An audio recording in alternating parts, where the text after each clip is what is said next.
ছোটবেলায় সিনেমায় দেখি নেতারা বড় বড় কথা বলেন আর ভোটের পরে কিছুই কাজ করেন না। এখন সেটা রিয়েলে হচ্ছে, একটু দেখুন তারপরে বলছি। आगामी दीपावली और छठ के लिए 12,000 स्पेशल ट्रेन चलाई जाएगी। এখানে আমাদের বর্তমান রেল মিনিস্টার আশ্বিনী বৈষ্ণব, যিনি নিজে বলছেন যে আহ, এই বছর দীপাবলি আর ছট পুজোতে 12,000 স্পেশাল ট্রেন চালু করবেন। এটা কি করে হয়, কি করে সম্ভব? কারণ আজ পর্যন্ত ভারতে, আজকের দিনে ভারতে 13,200 প্যাসেঞ্জার ট্রেন চলে। যে সেখানে উনি যেদিন থেকে বলছিলেন সেদিন থেকে তো এখনও চলেনি, এখনও 12,000 ট্রেন চলেনি। কিছু কিছু জায়গায় স্পেশাল একটা দুটো বন্দে ভারত আর একটা দুটো স্পেশাল ইঞ্জিন বা স্পেশাল ট্রেন তৈরি করে সেটাকে ভালো করে হাইলাইট করে দেখিয়ে ভোট, মানে ভোট নেওয়ার জন্য বা লোককে দেখানোর জন্য, বলে না লোক দেখানি ভাব থাকে একটা, লোক দেখানি ভাব দেখিয়ে যে আমি অনেক কিছু করে ফেলেছি।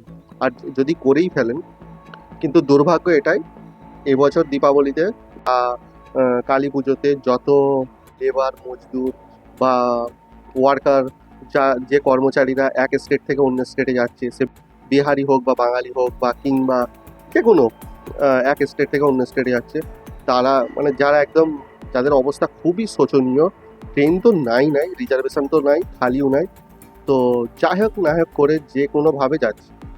রিজার্ভেশন বগির ভিতরে চালু ডাব্বার মতো অবস্থা, বা আমাদের সকালের দিকে ওই যে লোকাল ট্রেনগুলো হয় না, প্রচুর ব্যস্ত, সেই রকমই অবস্থা।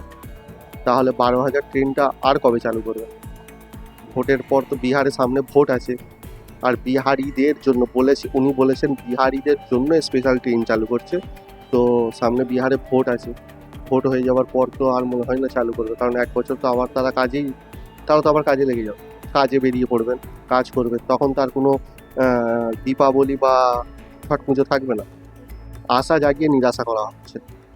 আর সব থেকে বড় কথা হচ্ছে, কিছু জনগণ এত বড় গর্দভ হয়ে গেছে যে তাদের এখনো পর্যন্ত চোখ খুলছে না, যে আমাদেরকে বলছে একরকম, করা তো অনেক দূরের কথা, কিন্তু সেটা বাস্তবে তো হচ্ছে না।